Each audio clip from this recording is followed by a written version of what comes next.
Beauties. Like, truly, if you don't know by now, how much I appreciate you for tuning in. I think you do, but thank you. My name is Sheba.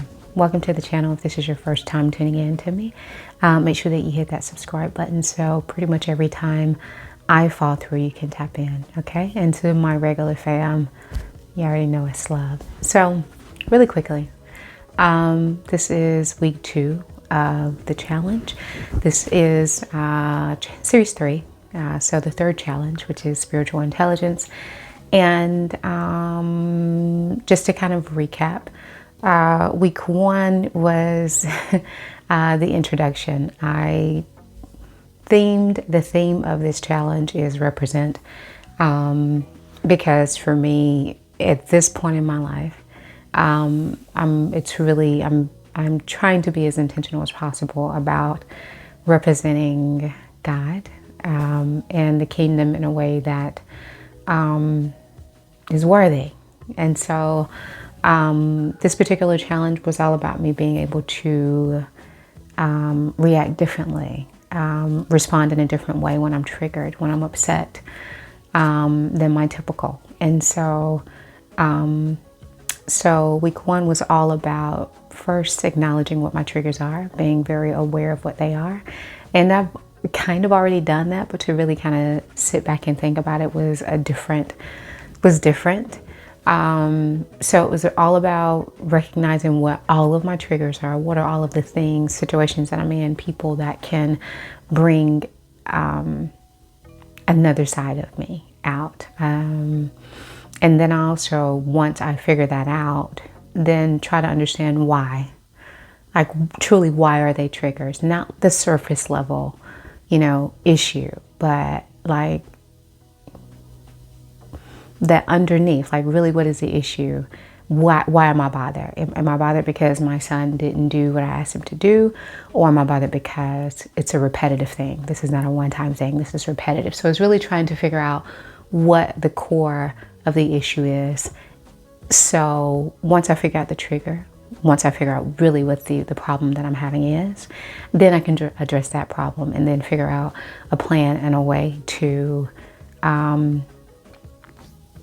be able to manage. What am I going to do when this happens again? Or if I'm in this situation again, or if I'm at my job and I'm put in an awkward position, like what am I going to do to handle this differently? And so that was what week 1 was all about. And if you watched the last video, if you haven't, like, go back and do that. Yeah. But what I realized towards the end of that day is, at the end of that 7 days, that week, is that I can do it. Now, I don't do that for everything, but there are moments on my journey, like on my personal development journey over the last 7 to 8 years, where I have this epiphany, this thought comes, and it's like, you know what, you can really do this. Like, it's going to be difficult. It's going to be hard, but you can make this happen. And I really know that I can. And so I'm truly working towards making that a reality. And so that was one of those moments that I had at the end of the week, because I was actively responding and doing things differently. My action plan is to go away, right? To be in silence for a moment, to not react immediately, to sit on my thoughts, and then come back when I'm in a space where I'm able to respond with more clarity, and be a little bit more patient. So that was one of my action. That is one of the action plans that I have in play to handle some of my triggers. And so anyway, week 2 was all about fasting. Now, everyone has their different thoughts on this. I'm not a stranger to fasting. I've known about it. I've come from, my father's a minister, and my mom is really deep into religion and making sure that her kids, and we knew the foundation. And so I'm not a stranger to the concept. I am a stranger to actually doing it. I've done like played with intermittent fasting and things like that, but to actually fast, I have done it a couple times, meaning I've taken away things to kind of represent that sacrifice. Like I may not drink sodas for a month or something like that, but this particular week I truly fast.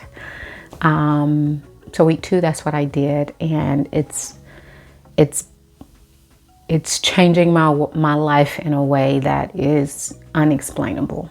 So the origin of this was September last year, a few months ago, 2023.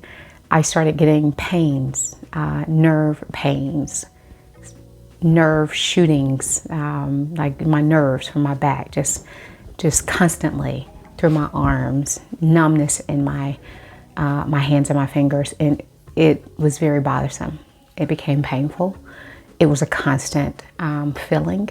I went to doctors, and you know, I was given certain diagnoses and things like that, things that I can do, but the reality was there was really not a resolution that they were giving me. It was, you know, you can improve your posture, you can, you know, it's certain things, but it really wasn't you can take this and this is going to resolve that issue.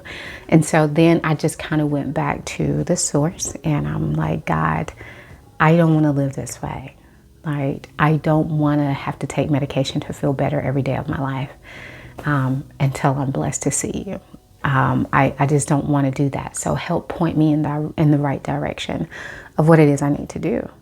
And so I started researching like herbs and herbal treatments and natural pain relief and things like that.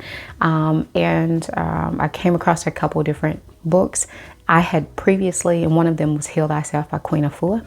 Now, I had previously saw an interview that she was on months prior. It's crazy how things happen. I had previously saw her, and I was intrigued, and I said, I'll come back to you, but I wasn't in pain then.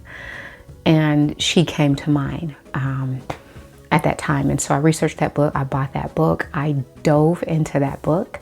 I can't say it's an amazing read. I think her journey is an amazing story. I would recommend it for anyone that is on a path to just being better. Now, I can't tell you I adopted everything in that book, because I didn't. But I did take a lot from it. And one of those was fasting. And, you know, and so I started a 7-day fast in September. That was my very first fast.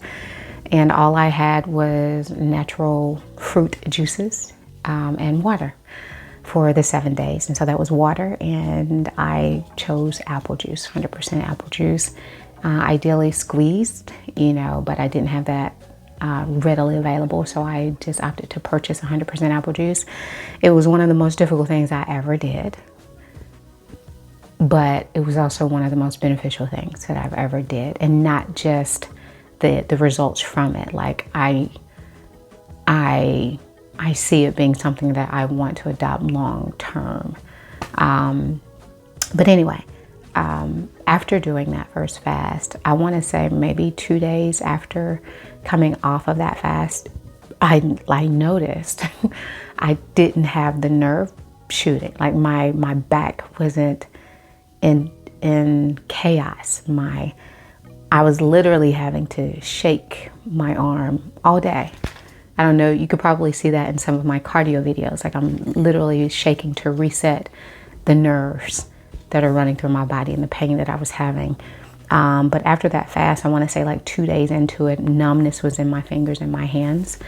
I realized I didn't have it anymore. Seriously. And I was like, what? And so not only did I didn't just completely go back to what I was doing and eating before the fast either. Like I was trying to change some of my eating habits and being intentional about what I put in my body well before that fast anyway. This was just an addition to trying to improve. And so that, along with some of the other things that I had adopted, I noticed just my body was better. I felt better. And so that was the first fast. And then I did my second fast this time. Coming into the new year, and right at New Year's was my 7th day. I actually did 6 days this time instead of 7, but water and apple juice, and it was easier this time. But I went into this one with more of a goal, and for me, the fasting has helped me tremendously with self-control. When I am able to eat, I have more control about what I eat, the amount that I eat, just because of the fast, just because of the lessons and the self-control that I have to embrace during the fast. But it's beyond food. Like, it helps me with my self-control and with discipline in everything that I do. So if there's things I don't want to do, but I know it needs to get done, it's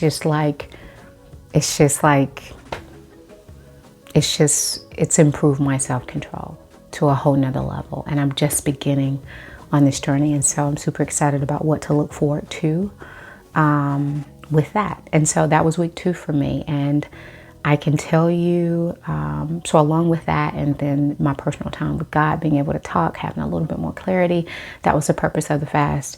And this was groundbreaking for me too, because along with the end of my first week, realizing I truly can do it, I saw myself doing it, like just in the moment, not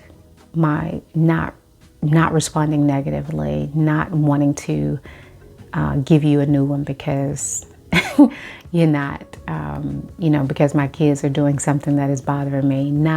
It's just that there's an inner calm, there's like an inner calmness that's forming. It's not there, but it's forming, and I'm appreciative and I'm aware of it, and I just want to build on that. And so that is what the fasting helped me do for this week. And now I want to touch a little bit on the fasting before I move on, because I know someone is going to look at this and say, that's super drastic. Yes, it is. And I don't recommend this I wouldn't recommend this to everybody. Actually, I wouldn't recommend it. I would recommend fasting, but not jumping into it the way that I did, because this is not for everybody. But for me, I know my personality, and I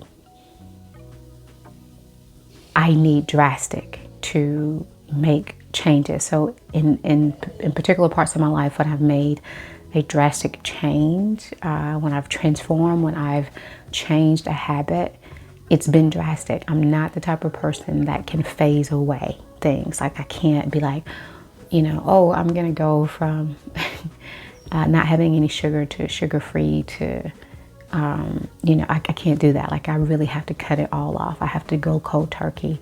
It just works for me.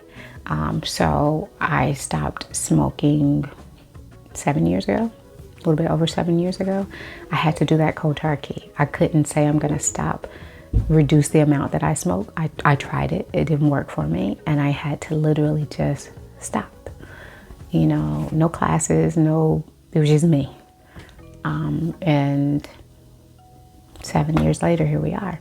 I did the same with my drinking 3 years ago, almost 3 years ago this year. Drinking became a crutch for me. It was a way for me to not feel. It was a way for me to handle life and some of the difficult times that I have with life. And I had to do that cold turkey now. There was a reason why I did it. Because before I did it, I remember saying, I'll never be completely sober. Well, here I am. But I had to do that cold turkey too. There were no classes. There was no support group. It was me and it was God. And I'm thankful to say I'm here 3 years later. And it's helped me tremendously, And so is the 7-day fast extreme? It is. But for me, that works. You got to figure out what works for you. And if that doesn't work for you, then you do trial and error and figure out another way that you can build your discipline and build your self-control and things of that nature. So I wanted to make sure that I point that out, okay? So what's on the agenda for week 3? Week 3 is going to be all about focusing on my feelings, to be able to work on expressing how I feel.